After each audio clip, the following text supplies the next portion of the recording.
Hi అండి, అందరికీ నమస్కారం. Welcome back to Vaishnavi creations. అందరు ఎలా ఉన్నారు? సో మా ఇంటికి అయితే చుట్టాలు వచ్చారని హడావిల్లో నేనైతే ఇంకా టిఫిన్ చేస్తున్నాను. మా ఆయన పంచులు వేయడం అయితే మానలేదనమాట. ఇంకా నేను వాళ్ళు వచ్చారని ఉగ్గాని చేశాను. ఎవరో కాదండి, మా అత్త వాళ్ళే. మీకైతే పరిచయం చేస్తాను ఈరోజు. ఇంకా ఇక్కడ కనిపిస్తుంది కదా, ఈ పాప అయితే పెద్ద పాప, మా తోడి కోడలికి. ఇంకా మా తోడి కోడలు వీళ్ళిద్దరైతే ట్విన్స్ అనమాట. మొత్తం ముగ్గురు ఆడపిల్లలు అనమాట తనకి. ముచ్చటగా ముగ్గురు అనమాట. ఇంకా పొద్దునైతే టిఫిన్ చేసిన తర్వాత ఏం చేయాలి మధ్యాహ్నానికి అంటే కనుక అందరూ ఒక్కొక్కరు ఆర్డర్ ఇచ్చారనమాట. ఇంకా నేనైతే కనుక అంత లిస్ట్లోంచి ఈ గుత్తి వంకాయ అయితే సెలెక్ట్ చేశాను. ఎందుకంటే కనుక మా మామకి, మా తోడి కోడలికి, మా పాపకి గుత్తి వంకాయ అంటే ఇష్టము. అందుకే ఇంకా గుత్తి వంకాయ అయితే చేసేసాను. ఓన్లీ రైస్ చేస్తే సరిపోదు కదా, స్వీట్ ఏమైనా చేద్దాం అనిపించింది. ఇంకా నేనైతే కనుక సేమియా పాయసం మొన్న బాబు బర్త్డేకి చేశాను. ఇంకా పరమాన్నం అంటే బాగుండదు.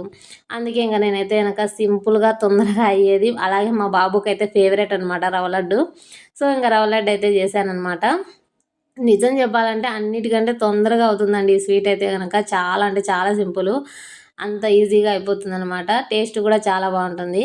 నేను ఇక్కడ వంట చేసుకుంటున్నాను, వీళ్ళైతే బయట గోల చేస్తున్నారు. ఎందుకంటే వీళ్ళు నలుగురు ఆడపిల్లలు కలిసి మా వాడిని ఒక్కరినే చేసి ఏడిపిస్తున్నారనమాట. మా పెద్ద పాప, మా తోడుకోడలు, ఇద్దరు ముగ్గురు పిల్లలు, మొత్తం నలుగురు కలిసి వాని మగ పిల్లోని ఒక్కరినే చేసి ఏడిపిస్తున్నారు.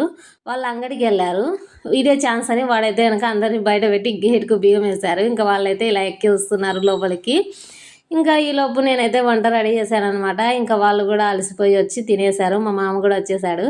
ఇంకా అందరం తిన్న తర్వాత ఇంకా వాళ్ళైతే ఇంటికి బయలుదేరారు. ఇంకా మా వాడైతే కనుక వెళ్ళాలని ఊరికి బయలుదేరారు అనమాట. ఇంకా అందరూ బాయ్ చెప్పేశారు. నేను కూడా మీకు బాయ్ చెప్తున్నాను. మీరైతే సబ్స్క్రైబ్ చేసుకోవడం మర్చిపోద్దండి. Please subscribe my channel.